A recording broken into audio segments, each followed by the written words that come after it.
Radio communication issues tend to always find their way into the close call or post-incident analysis reports. Certainly hardware and radio reception issues are some contributing factors. But I think we all can agree that the human aspect is a large contributor to the majority of our communication breakdowns. So how many more of these close call reports and post-incident analysis reports do we need to read as a region before we decide to make some significant changes? Thanks to the support from the Northern Virginia Regional Fire Chiefs and the dedicated work from communications personnel from the various departments, the Northern Virginia Fire Departments now have a communication model to help provide clear and consistent methods for communicating during the emergency incident response and while operating on the emergency incident scene. This communication model will not cover every possible aspect. The intent of the adoption of this model is to bring the region together to include our dispatch center partners and provide a clear and consistent communicating method that can be used anywhere regardless of jurisdiction. It is understood that this communication model will take some time to get used to from the various departments in the region. But the Northern Virginia Regional Fire Chiefs and the communication staff from the various departments are committed to improving our interoperability. Public safety communications transitioned away from radio codes to plain language years ago in the interest of interoperability. However, this change has resulted in widespread use of conversational language and substantial variation in terminology. Feasibly, the officers from the 4 engine companies assigned to a building fire could describe incident conditions differently in their on-scene reports. Conversational language occupies radio time and is frequently ambiguous. For example, Charlie Division to truck 425. When you get a chance, I need you to bring a 35-foot ladder to me back here, okay? Versus truck 425 from Charlie Division, 35-foot ladder to side Charlie. The latter eliminates 12 words. Using the same terminology and limiting radio traffic to pertinent information on the fire ground is critical to effectively and efficiently mitigate the incident. Excessive and unnecessary radio traffic has a negative impact on operations and can make it difficult for unit officers to communicate critical information to the command post, as well as making it difficult for the incident command to communicate to crews within an IDLH. The 4Cs communications model provides a clear process that shortens the time frame to communicate and allows for more open air time should the need arise to transmit critical or emergency radio traffic. The NOVA region has adopted the 4Cs communications model in an effort to relay the correct information over the radio.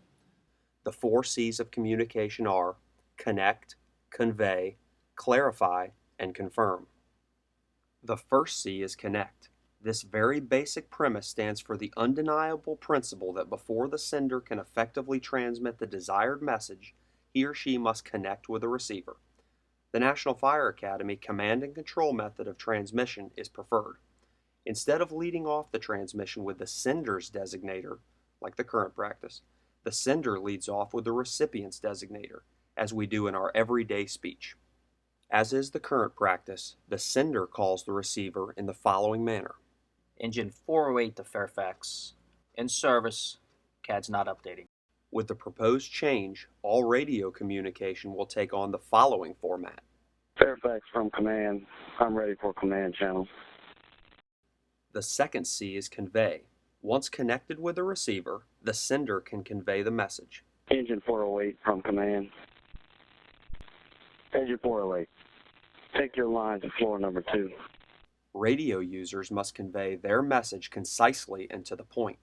Command has concisely conveyed a directive. It is important to note that there is no conversation here, as there is no room for conversations in incident scene communications. Common phrases such as, I need you to, or are you able to, and pleasantries like please and thank you must be eliminated from all radio transmissions. In an effort to eliminate ambiguous words and phrases and to reduce confusion, Fire and Rescue Department personnel should use the following terminology when describing fire and smoke conditions, operational modes, and whenever answering the sender.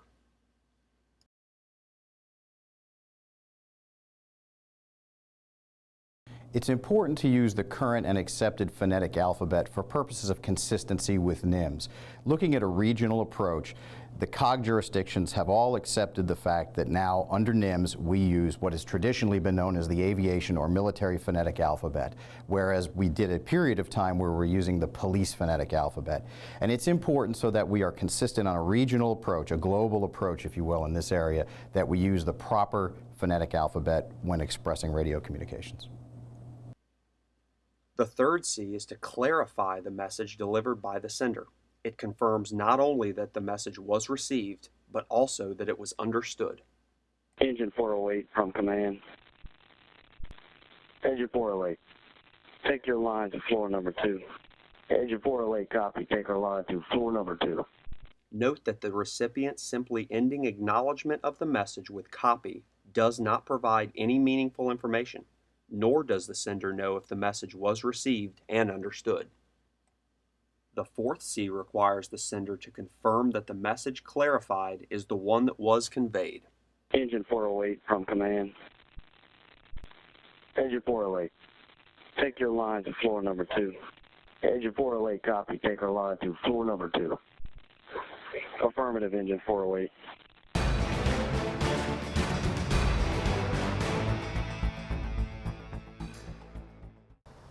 Unit officers are encouraged to connect directly with the receiver rather than through the dispatch center. This not only saves time, but eliminates the chance for confusion while trying to translate the message. The dispatcher will always play a critical role in the incident. It should be ready to complete any transmission that may go unacknowledged. Unit-to-unit communication is preferred on all incidents, EMS, suppression, or special ops. These transmissions need to be short, to the point, clear, leaving out the everyday conversation. Practicing on the routine calls ensures the safety of our crews and the success of the communications order model.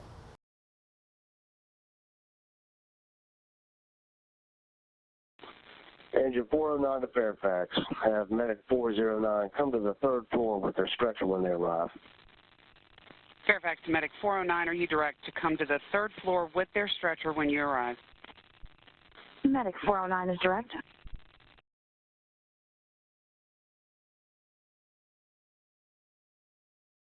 Medic 409 from Engine 409. Medic 409. Come to floor number 3 with the stretcher. Medic 409, copy. Come to floor number 3 with the stretcher. Affirmative, Medic 409. The water supply report is given from the first arriving engine directly to the second arriving engine, eliminating the need for dispatch to repeat the information. This also reduces extra and often unnecessary radio traffic. During situations when the second arriving engine does not confirm receipt of the water supply report, the fire dispatcher will repeat the information directly to that unit, ensuring effective communication. The on-scene report is given by the first arriving fire department unit at the scene, generally the first arriving engine company, directly to the first due battalion chief. It briefly describes the type of incident and conditions upon arrival. Again, the fire dispatcher must remain vigilant to copy all radio traffic, to update the CAD, as well as to ensure effective communication should a breakdown occur. After the on-scene report is transmitted, the fire officer will exit the apparatus and take a lap of the structure, viewing all sides, performing further size-up. The situation report is given directly to the first due battalion chief after the fire officer completes the lap of the structure. The purpose of the situation report is to size up the situation, describe the extent of the problem, give a brief description of actions they will take, request additional resources, and make a command statement. The fire dispatcher will transcribe all pertinent information into the event summary on the CAD and remain ready to carry out any request of units assigned to the event. The incident commander, usually a battalion chief, will give all progress reports directly to the fire dispatcher on the command channel, if established. Progress reports are radio reports that provide information on the evolution of an incident. Progress reports may indicate that an incident is continuing to escalate or is being brought under control.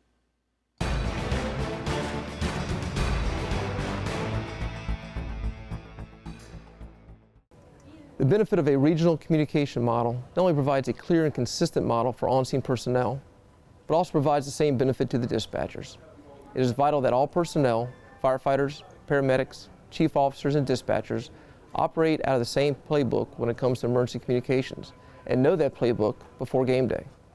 The regional model now gives the dispatchers a clear expectation of their role, as it is just as critical to the success of a positive outcome.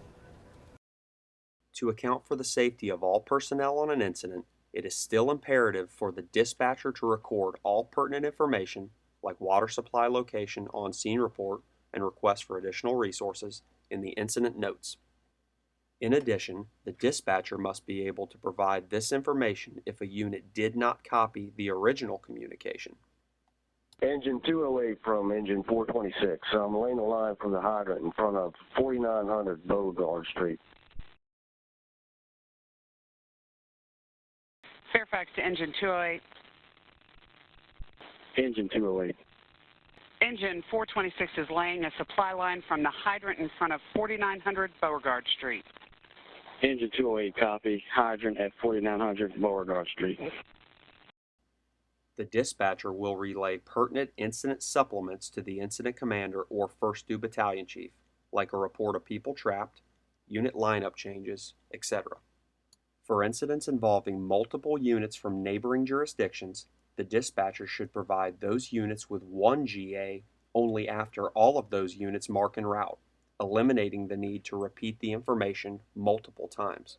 Engine 208 and truck 208 are en route. 10-4 engine 208 and truck 208 at 1412 hours. Battalion 212 is en route. 10-4 Battalion 212, engine 208, truck 208, and Battalion 212, box 2694 for a fire in a garden apartment. 4904 Beauregard Street, apartment 304. It's going to be for reported kitchen fire. Engine 208, you are second due. Truck 208, you're going to be first due. Battalion 212, you are second due at 1413 hours.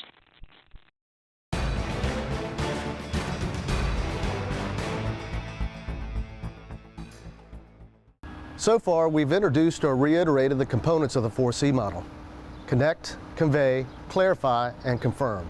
However, if you can't connect, no component of the 4Cs will be of any use.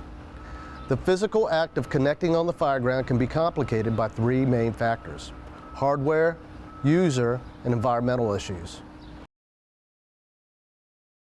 They could be in the form of broken parts or components on your portable radio, dry-rotted antennas, broken or loose knobs, cracked or damaged screens, non-functioning soft keys, or any component of your remote speaker mic system can adversely affect your ability to transmit on the fireground. Many of those issues can easily be identified during morning check with a detailed inspection. While in the IDLH, the best practice for reliable communications is to move the RSM to the SCBA facepiece voice emitter on the user's left side. Holding the microphone directly on the voice emitter, not on the amplifier, while speaking in a normal tone and volume will guarantee a clear transmission. Yelling will only degrade the quality of the voice transmission and negatively change the tempo of the incident.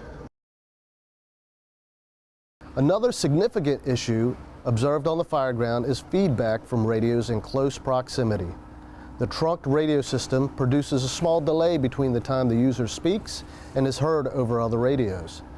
If other radios are in close proximity to the person transmitting, the feedback will cycle with an echo, likely rendering the transmission inaudible. Radio feedback can be reduced or eliminated by either placing the RSM against the voice emitter or having surrounding firefighters turn their radios down to 1/4. Radio signal loss can be best characterized as a result of physical objects or space that interferes with the terminal radio's ability to obtain a signal. Similarly, there are factors, some we can control and some that we can't, that increase the loss in the radio signal required to hit the radio system and achieve connectivity. Unfortunately, we cannot increase a signal at the pump panel.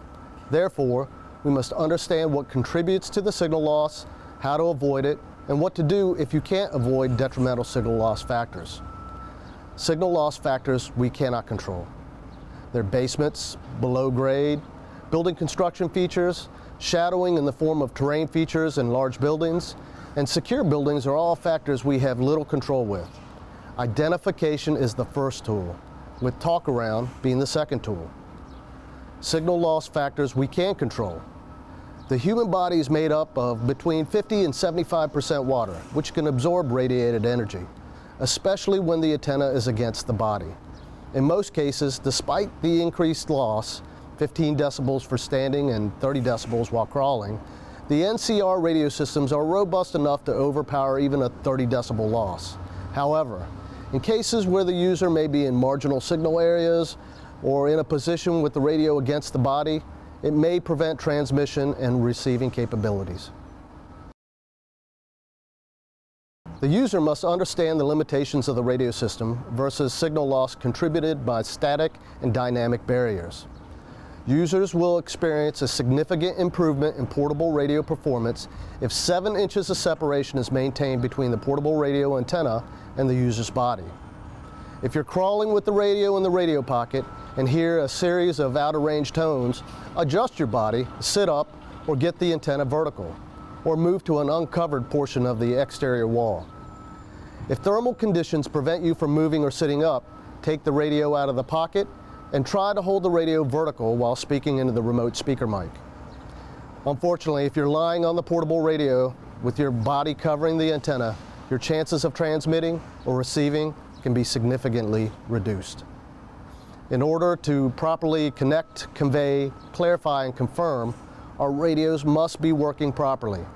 Appropriate maintenance, mic positioning, and antenna clearance are all things that we as Fireground users can help to ensure that your message is received and heard. The information reviewed in this video will improve communications among first responders and dispatchers in the region during incident response. Implementation of the communications model will create a clear, concise, and consistent method of relaying pertinent information. Safety inspections of portable radios and remote speaker mics, along with best practices of connectivity, will enhance personnel safety as well as operations. This is our fundamental goal.